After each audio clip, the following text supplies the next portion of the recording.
ಸುಳ್ಳು. ನಾನ್ ಯಾವ ಲಂಚನೂ ಕೊಟ್ಟಿಲ್ಲ, ನಾನ್ ಯಾವ ಸುಳ್ಳು ಹೇಳ್ಕೊಟ್ಟಿಲ್ಲ. ರಾಣಿ ಹೇಳ್ತಿರೋದೆಲ್ಲ ಸತ್ಯನೇ, ಇದ್ಯಾವ್ದು ಸುಳ್ಳಲ್ಲ. ರಾಣಿ ಸತ್ಯನೇ ಹೇಳ್ತಿರೋದು, ನನ್ ಮಾತ್ ನಂಬಿ.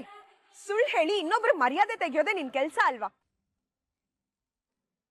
ಇದೇನ್ ಮೊದಲನೇ ಸಲ ಅಲ್ವಲ್ಲ. ಅವತ್ತು ಸುಳ್ಳು ಸಾಕ್ಷಿ ಹೇಳ್ಸಿ ಅಕ್ಕನ್ ಲವರ್ ಅಂತ ಯಾರನ್ನೋ ಕರ್ಕೊಂಡ್ಬಂದು ಕಟ್ಕಟ್ಟಲ್ಲಿ ನಿಲ್ಸಿದ್ಯಲ್ಲ.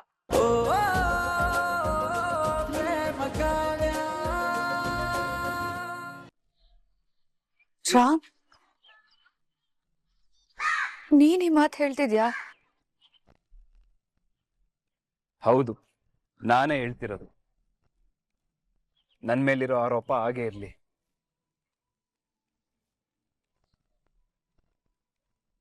ನೀನು ಏನ್ ನಡೀತು ಅನ್ನೋದನ್ನು ಯಾರಿಗೂ ಹೇಳೋದ್ ಬೇಕಾಗಿಲ್ಲ, ಅಂಡ್ ಅದ್ರ ಅವಶ್ಯಕತೆನೂ ಇಲ್ಲ. ರಾಮ್, ಅದ್ ಹೇಗಾಗತ್ತೆ? ನಿನಗೂ ಈ ಕಳಂಕದಿಂದ ಮುಕ್ತಿ ಬೇಕಲ್ವಾ? ನೀನು ಆರೋಪ ಹೊತ್ಕೊಂಡು ಸಂಕಟ ಪಡ್ತಿದ್ಯಾ ಅಲ್ವಾ? ಇರ್ಬಹುದು ಪ್ರೇಮ, ಆದ್ರೆ ಅದು ಆಗ. ಈಗ ಪರಿಸ್ಥಿತಿ ಆಗಿಲ್ಲ.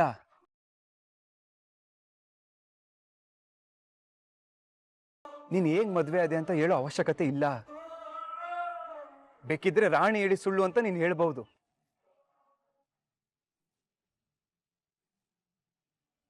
ನಿನಗದ್ ಕಷ್ಟ ಆಗುತ್ತಾ? ಏನು ಮಾತಾಡದೆ ಸುಮ್ಮನಿದ್ಬಿಡು, ನಾನು ಇದೀನಲ್ಲ ಹಾಗೆ. ಅದೇಗಾಗತ್ತೆ ರಾಮ್? ನೀನ್ ನಿರಪರಾಧಿ ಅಂತ ಹೇಳೋದಕ್ಕೆ ಮತ್ತೆ ಅವಕಾಶ ಸಿಗಲ್ವೋ? ನನಗದು ಬೇಕಾಗಿಲ್ಲ ಪ್ರೇಮ.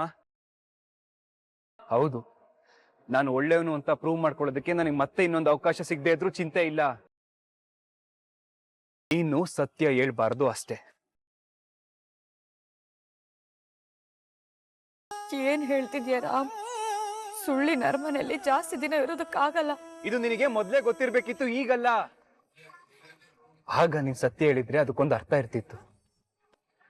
ಇಷ್ಟು ದೂರ ಬಂದ್ಮೇಲೆ ಸತ್ಯ ಹೇಳ್ತೀನಿ ಅಂತ ಹೊರಟಿದ್ಯಲ್ಲ, ಇದ್ರಿಂದ ಎಷ್ಟು ಜನರು ನಂಬಿಕೆನ ನುಚ್ಚು ನೂರು ಮಾಡ್ತಿದ್ಯೋ ಅನ್ನೋ ಸಣ್ಣ ಯೋಚನೆ ಆದ್ರೂ ನಿನಗಿದೆಯಾ?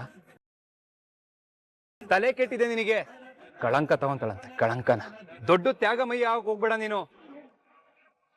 ಅಲ್ಲಿ ದೊಡ್ಡಮ್ಮ ನಿನ್ ಬಗ್ಗೆ ಎಷ್ಟು ನಂಬಿಕೆಯಿಂದ ಮಾತಾಡಿದ್ರು ಅನ್ನೋದನ್ನ ನೀನ್ ಕೇಳಿಸ್ಕೊಂಡಿಲ್ವಾ? ಅವ್ರ ನಂಬಿಕೆನ ಮುರಿದಾಕ್ಬಿಡ್ತೀಯ ನೀನು?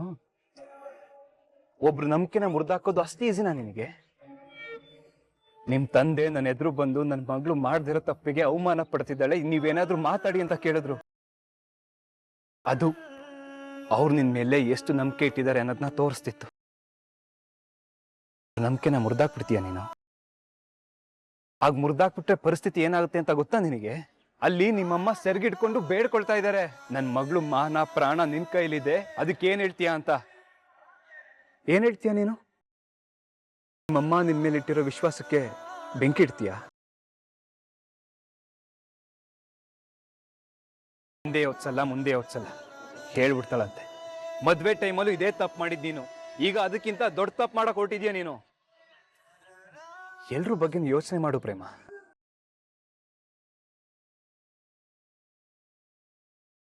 ನಾನೀಗ ಯಾರನ್ನೂ ನೋಡ್ತಿಲ್ಲ. ನನಗೀಗ ಕಾಣ್ತಿರೋದು ನನ್ ರಾಮ್ ಮಾತ್ರ. ನನ್ನ ಹೆಸರು, ನನ್ ಮೇಲೆ ಎಲ್ರು ಇಟ್ಟಿರೋ ನಂಬಿಕೆ ವಿಶ್ವಾಸ ಹಾಳಾದ್ರೂ ಪರವಾಗಿಲ್ಲ.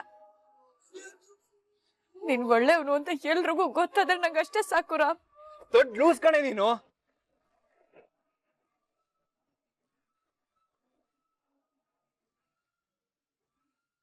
ನೋವಾಗಿದೆ, ಕಳಂಕ ಅಂಟ್ಕೊಂಡಿದೆ ಪ್ರೇಮ. ಅದು ಹಾಗೆ ಇದ್ರೆ ಯಾರಿಗೂ ನಷ್ಟ ಆಗಲ್ಲ. ಅದು ಬದಲಾದ್ರೆ ಅದ್ರ ಪರಿಣಾಮ ನೀನು ಒಬ್ಳೇ ಅಲ್ಲ, ಎಲ್ರೂ ಅನ್ಭವಿಸ್ಬೇಕಾಗತ್ತೆ. ಇಲ್ಲಿ ಬರೀ ನಾನು ನೀನು ಅನ್ನೋ ಪ್ರಶ್ನೆ ಬರಲ್ಲ ಪ್ರೇಮ. ನಮ್ದು ಅಂತ ಒಂದ್ಸಲ ಯೋಚನೆ ಮಾಡು. ಇಲ್ಲಿ ಎರಡು ಕುಟುಂಬದ್ದು ಮಾನ ಮರ್ಯಾದೆ ಘನತೆ ಪಣಕ್ಕಿದೆ.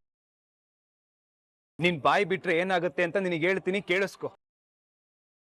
ನಿನ್ನೆ ಮಾವ ದೊಡ್ಡಮ್ಮನ ಮೀಟ್ ಮಾಡಕ್ ಬಂದಿದ್ರು. ಅವಾಗ ಏನ್ ಮಾತಾಡಿದ್ರು ಅಂತ ಗೊತ್ತಾ ನಿನಗೆ? ಸತ್ಯಣ್ಣ, ನನಗೆ ನನ್ನ ಸೊಸೆ ಮೇಲೆ ಸಂಪೂರ್ಣವಾಗಿ ನಂಬಿಕೆ ಇದೆ. ಅವಳು ಕಷ್ಟದಲ್ಲಿರ್ಬೋದು, ಆದರೆ ಯಾವತ್ತೂ ಸುಳ್ಳು ಹೇಳಲ್ಲ. ನಾನು ಅವಳ ಮೇಲೆ ಇಟ್ಟಿರೋ ವಿಶ್ವಾಸನ ಅವಳು ಯಾವತ್ತೂ ಹಾಳು ಮಾಡಲ್ಲ, ಅದಂತೂ ನಿಜ.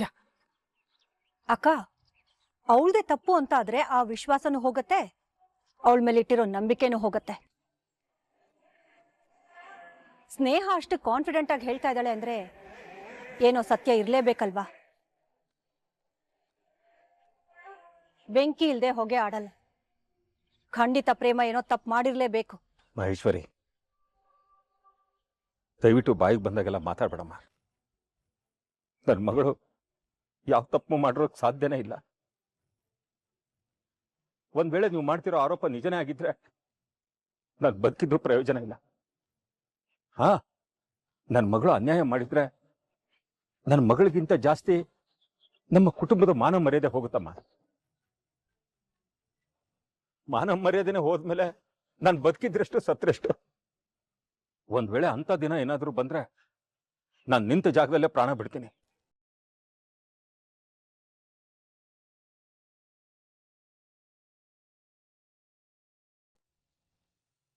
ನನ್ನ ತಮ್ಮ ಹೊಸಿ ಸಮಯ ಕೇಳವನೆ. ನ್ಯಾಯ ಸತ್ಯ ಅನ್ನೋದನ್ನ ಒಂದ್ ಪಕ್ಷದ ಪರವಾಗಿ ಕೊಡಕ್ ಹಾಕಿಲ್ಲ. ಎರಡು ಕಡೆಯವ್ರ ಮಾತು ಕೇಳ್ಬೇಕಾಯ್ತದೆ. ತೀರ್ಮಾನ ಆಗ್ಬೇಕು ಅಂದ್ರೆ ರಾಮು ಮಾತಾಡ್ಬೇಕು, ಪ್ರೇಮ ಅವರು ಮಾತಾಡ್ಬೇಕು. ಅಲ್ಲಿವರೆಗೂ ನೀವು ಹೊಸಿ ಹಮ್ಮಿಕೊಂಡಿರಿ ನಿಮ್ ಉತ್ಸಾಹನ. ಈ ದರ್ಪ ಎಲ್ಲ ನಡೆಯಲ್ಲ ಮಾದೇವ. ದರ್ಪನ ನಾನಿನ್ನೂ ದರ್ಪ ತೋರ್ಸಕ್ ಶುರುನೇ ಮಾಡ್ಕೊಂಡಿಲ್ಲ. ಶುರು ಮಾಡಿದ್ರೆ ಕಥೆನೇ ಬೇರೆ ಆಯ್ತದೆ. ಹೀಗ್ ದಬ್ಬಾಳಿಕೆ ಮಾಡಿದ್ರೆ ನ್ಯಾಯ ಹೇಗ್ ತೀರ್ಮಾನ ಮಾಡಕ್ಕಾಗತ್ತೆ? ನಮ್ಮ ಮಹಾದೇವ ಮಾತಾಡೋದನ್ನ ದಬ್ಬಾಳಿಕೆ ಅಂತ ಯಾಕಂತ ಇದ್ದೀರಾ? ಅವನು ನಿಮ್ ಮಾತಿಗೆ ಪ್ರತಿಕ್ರಿಯೆ ಕೊಡ್ತಾ ಇದ್ದಾನೆ ಅಷ್ಟೆ. ಅಧ್ಯಕ್ಷರೇ, ನಮ್ ರಾಮ್ ಮತ್ತೆ ಪ್ರೇಮ ಬರೋವರೆಗೂ ನಿರ್ಧಾರ ಮಾಡೋ ಹಾಗೆಲ್ಲ.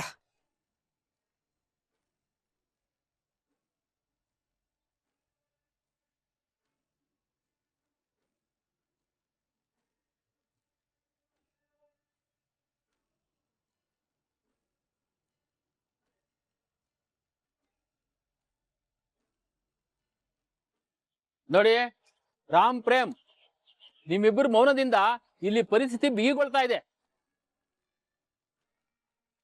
ಪ್ರೇಮ, ನಿನ್ ಗೆಳತಿ ರಾಣಿ ಹೇಳಿದ ಮಾತಿಗೆ ನೀನೇನಮ್ಮ ಹೇಳ್ತೀಯಾ?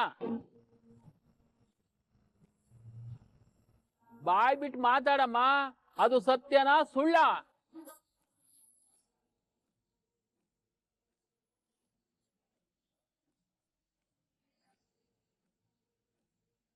ರೀಮಾ, ಇಲ್ಲಿ ನೋಡು, ನೀನ್ ಅಯ್ಯೋ ಪಾಪ ಅಂದ್ರೆ ನಿನ್ನ ಮತ್ತೆ ರಾಮ್ ಜೀವನ ಹಾಳಾಗತ್ತೆ. ನೋಡು, ನೀನ್ ಯಾವ್ದಕ್ಕೂ ತಲೆ ಕೆಡ್ಸ್ಕೊಳೋದಕ್ ಹೋಗ್ಲೇಬೇಡ. ಈ ರಾಣಿ ಹೇಳ್ತಿರೋದೆಲ್ಲ ಸುಳ್ಳು ಅಂತ ಹೇಳ್ಬಿಡು. ನನಗೆ ನಿನ್ ಮೇಲೆ ನಂಬಿಕೆ ಇದೆ. ಪ್ರೇಮ, ನಿಮ್ಮಿಬ್ಬರು ಮೌನ ನಮಗ್ ಬಲ ಕೊಡಲ್ಲಮ್ಮ. ನಿಮ್ಮಿಬ್ಬರ ಸಂಬಂಧ ಗಟ್ಟಿಯಾಗಿ ಉಳಿಬೇಕು ಅಂತಂದ್ರೆ ನೀನ್ ಸತ್ಯ ಹೇಳಬೇಕು. ಹೇಳಮ್ಮ. ನೀನ್ ಸತ್ಯ ಒಪ್ಕೊಂಡ್ರೆ ನನ್ ಮೇಲೆ ಆಳೆ. ಸತ್ಯ ಒಪ್ಕೊಂಡು ರಾಮ್ನ ಮರ್ತು ಬಿಡು. ಅವನಾದ್ರೂ ಸುಖವಾಗಿರ್ಲಿ. ಇದು ನಿನಗೆ ಕೊನೆ ಎಚ್ಚರಿಕೆ.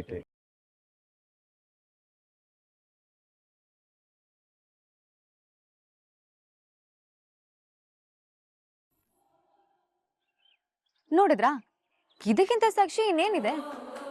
ಮೌನಂ ಸಮ್ಮತಿ ಲಕ್ಷಣಂ ಅಂತ ಹೇಳ್ತಾರೆ.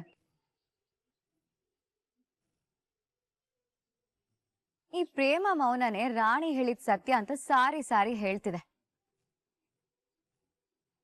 ನನಗ್ಯಾಕೋ ಸ್ನೇಹ ಕಡೆ ನ್ಯಾಯ ತೂಗ್ತಿದೆ ಅನಿಸ್ತಿದೆ. ಸುಳ್ಳಾಗಿದ್ರೆ ರಾಣಿ ಹೇಳ್ತಿರೋ ಸುಳ್ಳು ಅಂತ ಒಂದೇ ಮಾತಲ್ಲಿ ಹೇಳ್ಬೋದಾಗಿತ್ತಲ್ಲ. ಪಾಪ ರಾಣಿ ಬಡವಳಾದ್ರೂ ನ್ಯಾಯಕ್ಕೆ ಬೆಲೆ ಕೊಡಕ್ ನಿಂತಿದ್ದಾಳೆ. ದಿನ ಮನೇಲಿ ರಾಮ್ ನೋವಲ್ಲಿರೋದನ್ನ ಸಹಿಸಕ್ಕಾಗ್ದೆ ರಾಣಿ ಸತ್ಯ ಹೇಳ್ತಿದ್ದಾಳೆ.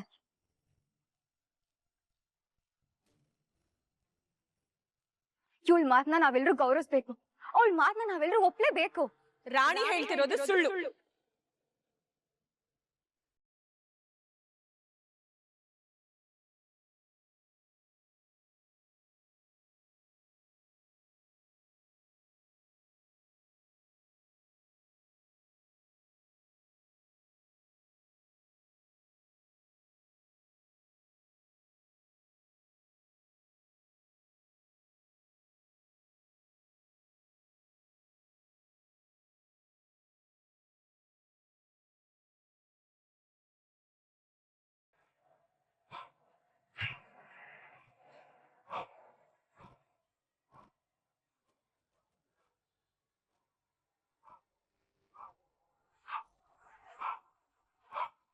ಸತ್ಯನ ದುಡ್ಡಿಂದ ಖರೀದಿ ಮಾಡಿದ ತಕ್ಷಣ ಸತ್ಯ ಆಗೋದಿಲ್ಲ.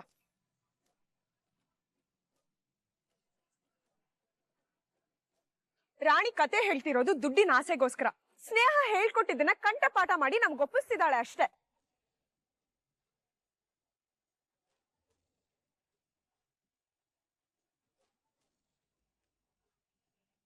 ಕಾವ್ಯ, ನೀನ್ ಏನಮ್ಮ ಹೇಳ್ತಿದ್ಯಾ? ಅತ್ತೆ, ನೀವೇನು ಭಯ ಪಡ್ಬೇಡಿ. ಇವ್ರ ಸುಳ್ಳನ್ನ ನಾನ್ ಬಯಲ್ ಮಾಡ್ತೀನಿ.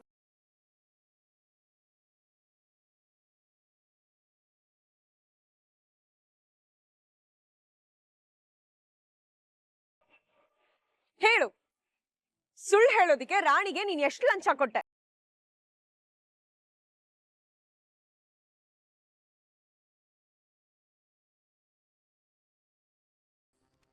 ಸುಳ್ಳು. ನಾನ್ ಯಾವ ಲಂಚನೂ ಕೊಟ್ಟಿಲ್ಲ. ನಾನ್ ಯಾವ ಸುಳ್ಳು ಹೇಳ್ಕೊಟ್ಟಿಲ್ಲ. ರಾಣಿ ಹೇಳ್ತಿರೋದೆಲ್ಲ ಸತ್ಯನೇ. ಇದ್ಯಾವ್ದು ಸುಳ್ಳಲ್ಲ. ರಾಣಿ ಸತ್ಯನೇ ಹೇಳ್ತಿರೋದು. ನನ್ ಮಾತ್ ನಂಬಿ. ಸುಳ್ಳು ಹೇಳಿ ಇನ್ನೊಬ್ರು ಮರ್ಯಾದೆ ತೆಗಿಯೋದೇ ನಿನ್ ಕೆಲ್ಸ ಅಲ್ವಾ? ಇದೇನ್ ಮೊದಲನೇ ಸಲ ಅಲ್ವಲ್ಲ. ಅವತ್ತು ಸುಳ್ಳು ಸಾಕ್ಷಿ ಹೇಳ್ಸಿ ಅಕ್ಕನ್ ಲವರ್ ಅಂತ ಯಾರನ್ನೋ ಕರ್ಕೊಂಡ್ಬಂದು ಕಟ್ಕಟ್ಟೆಲ್ ನಿಲ್ಸಿದ್ಯಲ್ಲ, ಮರ್ತೋಯ್ತಾ? ವಾ, ನೆನ್ಪೈತೆ. ಇಲ್ಲಿರೋ ಎಲ್ರಿಗೂ ನೆನ್ಪೈತೆ. ನೀನ್ ಮುಂದುವರ್ಸ ಕಾವ್ಯ. ಅಯ್ಯೋ, ಅದೆಲ್ಲ ಹಳೆ ಕತೆ. ಅಂದ್ರೆ ಮೋಸ ನೀನೇ ಮಾಡಿದ್ದು ಅಂತ ಒಪ್ಕೊಂಡಂಗ ಆಯ್ತಲ್ಲ. ನೋಡಿದ್ರ ಇವ ಅಮ್ಮನ ಹತ್ರ ಮೋಸದ ಫ್ಯಾಕ್ಟ್ರಿನೇ ಐತೆ. ಹಾ, ನೋಡಿ, ನನ್ ಮಾತ್ ಕೇಳಿ. ರಾಣಿನ ಸುಳ್ಳು ಹೇಳುತ್ತಾ ನಾನ್ ಕರ್ಕೊಂಡ್ ಬಂದಿಲ್ಲ. ಅವತ್ತು ನಿನ್ ಕೆಟ್ಟ ಬುದ್ಧಿ ಎಲ್ರಿಗೂ ಅರ್ಥ ಆಯ್ತು ಸ್ನೇಹ. ಇವತ್ತು ಪಾಪ ಈ ರಾಣಿನ ಅವ್ರ ತಂದೆ ತಾಯಿನ ಹಣದಿಂದ ಕೊಟ್ಕೊಂಡು ನಮ್ಮ ಅಕ್ಕನ ಮೇಲೆ ಆರೋಪ ಮಾಡ್ತಿದ್ಯಾ?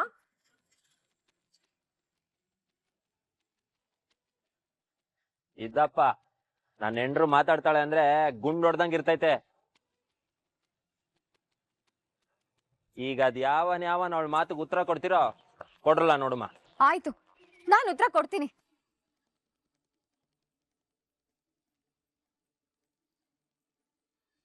ಅಧ್ಯಕ್ಷ, ಈ ಕಾವ್ಯ ಮಧ್ಯ ಬಂದು ಪಂಚಾಯತಿ ಹಾದಿನ ತಪ್ಪಿಸ್ತಿದ್ದಾಳೆ. ನಾನ್ ಲಂಚ ಕೊಟ್ಟಿದ್ದೀನಿ ಅಂತ ಹೇಳೋದಕ್ಕೆ ನಿನ್ನ ಹತ್ರ ಏನ್ ಸಾಕ್ಷಿ ಇದೆ? ಸಾಕ್ಷಿ ಇದೆ.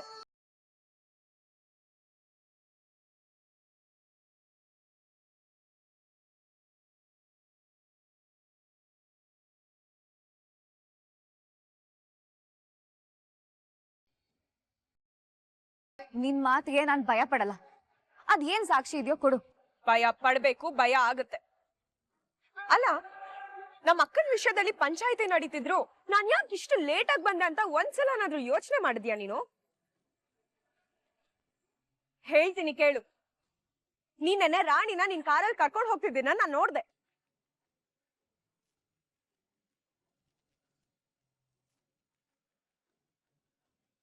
ಅವಾಗ್ಲೇ ನನ್ಗನ್ನಿಸ್ತು ನೀನ್ ಇಂಥದ್ದೇ ಏನೋ ಒಂದ್ ಕೆಲ್ಸ ಮಾಡ್ತಿರ್ತೀಯ ಅಂತ. ಅದಕ್ಕೆ ರಾಣಿನ ನಿನ್ ಜೊತೆ ಕರ್ಕೊಂಡು ಹೋಗ್ತಿರೋದಕ್ಕೆ ಏನ್ ಕಾರಣ ಅಂತ ಸಾಕ್ಷಿ ಸಂಗ್ರಹ ಮಾಡೋದಕ್ಕೆ ಹೋಗಿದ್ದೆ. ಸಾಕ್ಷಿನೂ ಸಿಕ್ಕಿದೆ.